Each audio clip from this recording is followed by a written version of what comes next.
If you don't like what's being said, change the conversation. Ah, that unmistakable line from Don Draper in Mad Men. Olivia, what do you think that means in a business context? It sounds like a call to action, Chris, urging people to stand up and take control in situations. It's more about changing the narrative. For me, it has a resonance beyond just winning an argument. So it's all about leadership then? Making a mark, defining rules? Absolutely. To me, this line is Draper's plea, an invitation almost, to be proactive rather than reactive, to not just accept the status quo and instead question and challenge it. Could it also be a way to address criticisms and negative conversations? It's like Draper is advising us not to be discouraged by harsh words, but to turn the conversation around to our advantage. That's an interesting thought. I feel the underlying message here is strategic redirection. Compared to avoiding the situation, it's about facing it and then softly steering it somewhere more favorable. I see. It's like changing the game within the game. Fascinating. Let's delve into how dialogue in Mad Men displays power dynamics. Yes. In businesses, power is critical, and often it's in what's said, or sometimes what remains unsaid. Unraveling the hidden meanings in dialogues can be fascinating. Take Roger Sterling's, "I don't say we should misbehave, but we should definitely be vague." What do you make of it, Chris? Sounds like he's pushing for power through ambiguity. Being vague allows him to maintain control, doesn't it? Exactly. He's availing himself greater wiggle room while making decisions. When you're ambiguous, you hold the cards since others are waiting on your clarity. Interesting. It's a clever tactic. Olivia, any other dialogues you think are worth mentioning? "You don't cover for me, you manage expectations" by Don to Peggy. What do you think? Ah, another power play. He's defining the rules of their relationship, subtly marking his territory. I couldn't agree more. By entrusting Peggy with managing expectations, he retains his position and demonstrates the breadth of his influence. Fascinating how much power dynamics is infused into their dialogues. "I am not a solution to your problem. I am another problem." Remember Joan's heavy-hitting words, Chris? Unmistakable. It's manipulative dialogue, isn't it? I've been trying to dissect it. Quite so. Joan showcases her self-awareness and power. She transforms the situation from being just a part of the problem to being something anyone would certainly think twice before handling. I see. So she uses manipulation to flip the narrative. From someone needing a solution, she becomes the intimidating problem itself. I guess that gives her control. Absolutely. And such tactics are not unfamiliar in modern business scenarios either. Remember when we were negotiating our patronage deal last month? Oh, yes. The lead negotiator was doing something similar, wasn't he? He kept reframing our issues as his problems, thereby creating this intimidating aura. It maintained his upper hand throughout the negotiation. True, and this doesn't just apply to negotiations. Even in team meetings, an issue raised against a team leader may be reframed as an existential threat to the team, forcing everyone else to back down. So whatever time period we may be in, the tactics remain the same. It's just a different script. It's striking how Mad Men so aptly mirrors the reality of manipulative techniques in businesses. It does, Chris, and it does beautifully. By learning to decipher these dialogues, we can truly master the art of business English and the underlying machinations that come with it. Perhaps now it's worthwhile to discuss where we are now, Chris. Do you think office politics have changed much from the 60s portrayed in Mad Men to today's modern businesses? Good question, Olivia, and not easy at all. The tactics and strategies might have slightly varied, but I believe power plays still persist at workplaces. That's true. Power dynamics are still prevalent. But what about the language used, Chris? In Mad Men, it's suggestive, almost elusive, often implying more than what's being said outright. Ah! So you're referring to those veiled threats, lined with diplomacy and narrated with a charming smile. Well, has that changed, Olivia? Not essentially. You would still find subtly nuanced statements aimed at asserting dominance or to showcase superiority, but perhaps with a touch of political correctness now. Right, so it's not blunt anymore. The insinuations are wrapped in polite conversations, loaded with phrases like, "Let's explore how you arrived at that idea," or, "I'd love to hear more about your approach." Mad Men used such dialogues to build story arcs, develop characters and their relationships. Even today, cautious, careful conversations are key to navigating work environments successfully without causing resentment or appearing domineering. Indeed, the circumspect language of power is still a game of words, a dance of conversations. Learning these phrases and understanding their intent is still a skill worth mastering. Remember Don Draper's pitches in Mad Men, Olivia? Of course, unforgettable. In Greek, nostalgia literally means the pain from an old wound. It's a twinge in your heart, far more powerful than memory alone. Remember that one? Isn't it a classic? Absolutely fantastic. What a technique, using nostalgia as a pitch. Don knew how to pull at the heartstrings with words. Yes, he could evoke something universal and yet so deeply personal. Olivia, do you think this technique would work nowadays? Now that's tricky, Chris. While it might not work verbatim because of our fast-paced, forward-looking society, the core idea surely holds good. Any marketer who can evoke emotions that connect the audience with their offering has a winning pitch. True, but it's about being subtle, isn't it? And not just about selling products, but also ideas. Exactly.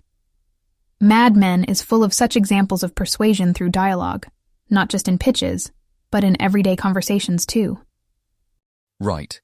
From casual banter to deeply personal conversations, every exchange in Mad Men teaches us about the power of persuasion. And how it seeps into all aspects of business, beyond just advertising. It's about the unspoken power dynamics at play. More than that, it's about understanding the person you're talking to and molding your language to achieve desired results. Interesting how Don uses the art of persuasion to navigate complex scenarios, big meetings, or crucial negotiations. You know, Mad Men isn't just about advertising. It goes beyond that by showing us vivid portrayals of persuasion techniques woven in the daily interactions of the characters. Can you give us an instance? Absolutely. Think about Joan Holloway. She's not an advertising genius, but she has a way of speaking that's forthright, but still subtly persuasive. Instead of a direct command, she offers advice, allowing the other person to come to their own conclusion. It's a kind of soft persuasion, almost like a seduction, which makes her words even more impactful. That's quite a revelation. The art of persuasion in business isn't just about compelling arguments. It's also about understanding the subtleties of language and communication. Exactly, Chris. You must remember the scene where Joan subtly tells Peggy to trade in her office dress for one that's more flattering. She wasn't selling a product, but she was definitely selling an idea. It also emphasizes the power dynamics in the office as well. It's interesting because it's a different type of persuasion from what we usually see in the business setting. It's less about logic and fact and more about emotions and perceptions. Definitely. And it's fascinating how Mad Men seamlessly weaved these techniques into the dialogues. One can really learn a lot about persuasion from watching the show. But what about real-life scenarios? Is this form of soft persuasion that Joan uses applicable in real-world business? In actuality, yes. While we may not phrase things exactly like Joan Holloway, the concept can be applied. Being subtle while delivering your message can often yield better results than being overtly assertive. It's all about adapting to the situation and the dynamic. Chris, remember Don Draper's iconic pitch for the Kodak carousel? Right. It was such a brilliant blend of nostalgia and sentimentality. It was. And you see the genius of Don Draper's persuasion techniques. He didn't win the pitch through clarity of facts or features of the product, but by tugging at the emotional heartstrings of the audience. He essentially sold them not on the carousel itself, but on the memories and emotions attached to it. It was a beautiful and compelling example of compromise at work. Compromise? But isn't compromise about giving in or losing something? How does that work in a business setting? That's a common misconception, Chris. In reality, compromising and yielding are strategic moves in negotiation. They are not about losing, but about making the other party feel like they're winning. that their interests are being met. So when we talk about yielding, we are saying that we are prepared to soften our stance, reorder our priorities, and give a little to gain other things that are more crucial to us. That sounds interesting, but it might be a bit hard to visualize. Do we see this playing out over the course of Mad Men? Certainly. In fact, every negotiation we see on the show involves some sort of bargaining and compromising. Let's take an example.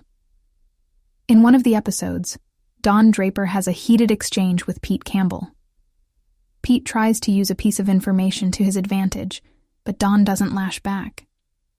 Instead, he controls his anger and calmly tells Pete that he overstepped.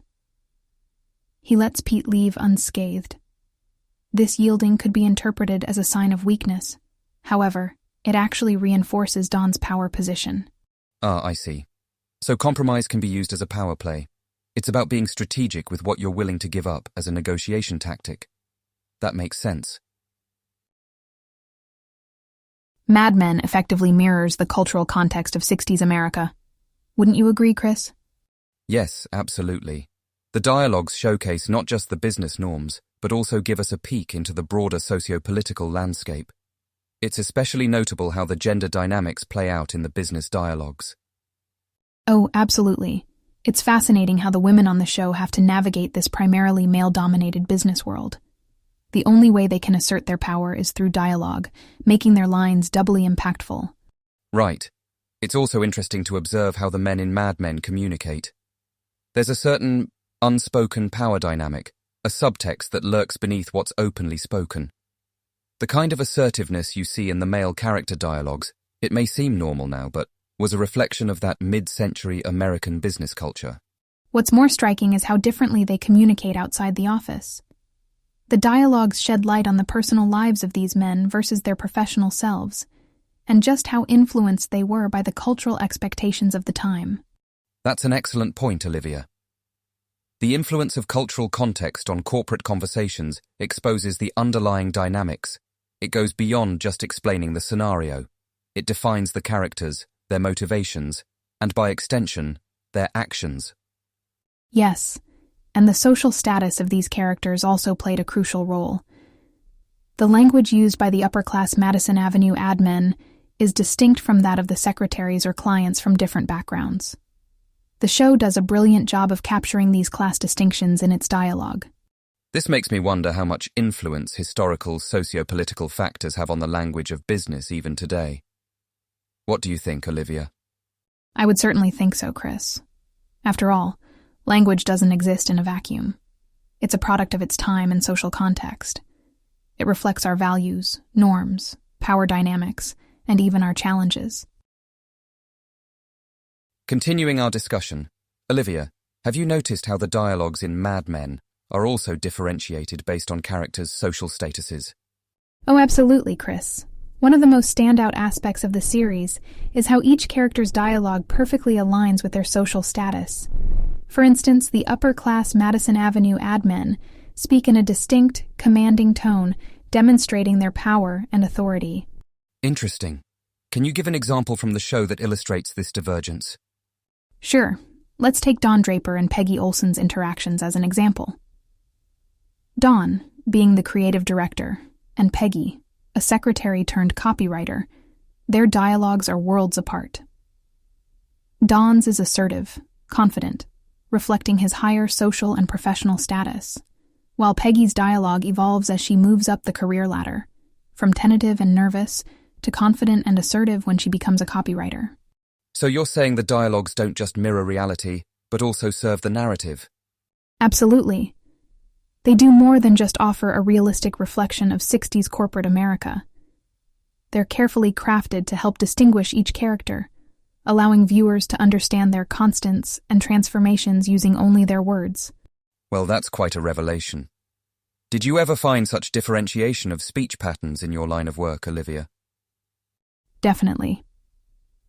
Just like in Mad Men, real-life dialogues, too, vary based on one's status within a professional or corporate setting. I've noticed that the tone, confidence, and even the words used can substantially differ between a CEO and, let's say, a fellow team member. That's a valuable insight, Olivia. Learning about such subtle nuances of corporate dialogues may not only help our listeners understand a show like Mad Men better, but also have significant implications in their real-world professional interactions. Think about the vast change in business culture and corresponding dialogues from a time like the Mad Men era and now. How do you see that reflected, Olivia? Well, Chris, back in the Mad Men days, corporate America was largely male-dominated, and communication was predisposed towards asserting control. You hear that in the language, tones, and the underlying prejudices. Interesting. So, you're saying that the dialogues in Mad Men, the assertiveness and control, mirrored what was happening in real life? Absolutely. The series accurately portrays how men held much of the influence and the accompanying power in dialogues. Interestingly, many of the phrases that were once assertive and controlling are now considered to be politically incorrect. Today's dialogues reflect a more inclusive and balanced business environment. So transformation is more than just the industries themselves. It impacts communication. People need to adapt their dialogues to align with evolving business cultures. That's accurate, Chris. The change in dialogue isn't arbitrary. It's important to remember that language evolves parallel to society. When the business world became more aware and inclusive, so did its dialogues. This evolution happens in every industry, whether it's tech, advertising, or any other field. So we have more than just corporate ladders to climb. We also have to learn the linguistic ropes. It's an awareness many don't realize plays an important role in the business world. All right, Chris, fancy trying out our very own Mad Men roleplay? I'm game, Olivia. Which scene do we pick? How about we reinvent the iconic pitch of The Carousel by Don Draper, but in modern business English? Great idea. This pitch is all about connecting with customer emotions through a product. Let's see if we can work our magic on it. All right. Let's set the scenario. We're in a business meeting pitching for a product. Let's say an AI-powered camera from our own startups. Sounds good. So I start.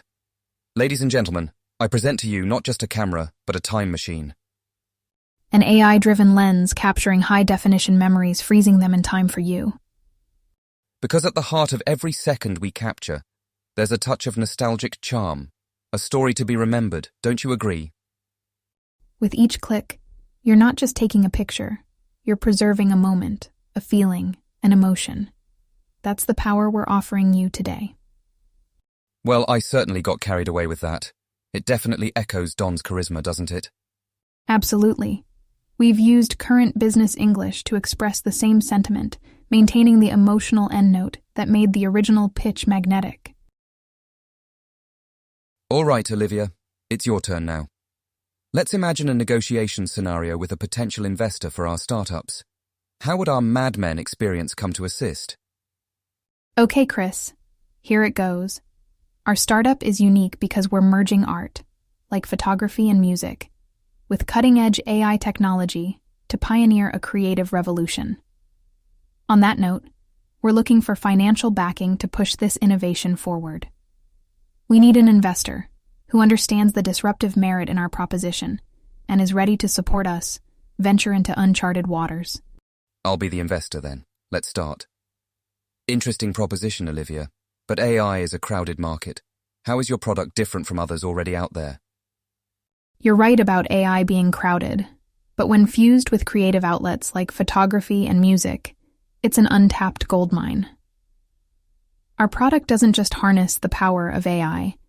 It uses this intelligence to create personalized, unique creative outputs for our user. Through this blend of creativity and technology, we're filling a gap in the market that hasn't been addressed before. The value in our model isn't just prevalent, it's unassailable. That's an excellent response, Olivia. Mad Men definitely taught us how to craft our pitch well. Now, as an investor, I would probably counter with, but what about the profitability and the return on my investment? You're going into an uncharted territory. Well, it's true we're entering a new market, and with it comes risks. However, we firmly believe in the untapped potential of this unique blend, which others have overlooked. We anticipate a substantial early adopter audience, excited by this novel blend of tech and creativity. Regarding return on investment, we're expecting a break-even within 2 years based on conservative estimates. Well done, Olivia. We've certainly applied what we learned from Mad Men to package our dialogues more effectively. It was indeed a useful and entertaining exercise. That was fun, Olivia, thank you. Now why don't we throw the ball into the court of our audience? Ooh, I love that idea. Just like us, our listeners have spent some time with Mad Men and have clearly seen how the dialogues from the drama could potentially be adapted to the business settings of today. It would be fascinating to see how they might reimagine a modern twist to key dialogues from the series. Exactly. We want you to think of any memorable scene from the series and imagine how that dialogue might play out in the context of your current work. How would you adapt the same essence to your business English? Honestly, if you think about it from a business language perspective, this activity can really help you understand deeper how you modulate your language during critical office situations. And remember to bring in your creativity. Think of how the words could resonate in a modern-day office or perhaps an AI startup. Consider how different words could shift power dynamics, persuade more effectively, or simply squash office politics. That's an exciting challenge. We can't wait to hear your modern adaptations of some Mad Men dialogues. It would be a great way to further enrich our learning of business English. To continue our journey in understanding the business English through Mad Men, I think it'd be great if we could use some of our listeners' favorite dialogues. Certainly, Olivia. Hearing from our listeners would definitely add a unique touch to our series. Exactly. This journey is indeed fascinating, but it'd be incomplete without your inputs. And let's not forget, a fresh perspective can open up a whole new dimension of thinking and analysis. So true, Chris. Well, folks, here's an exciting opportunity for you. That's right. We're opening the floor to our listeners. Go ahead, submit your favorite dialogue from Mad Men. Who knows? Your favorite dialogue might just be the one we dissect in our next episode. It's not just dissecting. We'll discuss the dialogue's implications in the real business world, and even suggest its adaptation for modern-day business English. Imagine your favorite Mad Men dialogue taking the center stage in our conversation. Now that's an offer you simply can't refuse. So what are you waiting for? Get creative, Mad Men enthusiasts. We can't wait to hear your dialogues. Mad Men admirably showcases the gritty reality of office politics and business dynamics of the time, doesn't it, Chris? Absolutely, Olivia. But I wonder how our listeners perceive these nuances. Perhaps there are echoes of these scenarios in their personal experiences. That's a fascinating prospect, Chris. How familiar does the Mad Men universe feel to you all? Did any particular scene or dialogue resonate with your personal business experiences? It would be thrilling to peek into the real-life Mad Men scenarios experienced by our listeners. Write to us about how a dialogue from Mad Men mirrored or clashed with your personal encounters in the business world. And let's share some responses we've already received. Here's an interesting one. Sasha writes, "In a meeting, I reminded my colleagues of Peggy's dialogue. You're not an artist, you solve problems. It elicited a thoughtful discussion on the distinction between creativity and problem-solving." What an insightful application of Mad Men in a real-life business scenario. Great job, Sasha, and thanks for sharing. Remember, listeners, to assimilate your own interpretations of the show and your experiences. And here's another one. Sam shares, "During a negotiation, I felt like a modern version of Don Draper, minus the old-fashioned. Remember his artful persuasion in Lucky Strike Pitch? I had a similar aura, and it worked." That's fantastic, Sam. Glad to know you channeled your inner Don Draper. Our listeners' stories are the living proof that the business landscapes from Mad Men era still hold relevance today. Let's keep this conversation alive. We look forward to hearing your Mad Men stories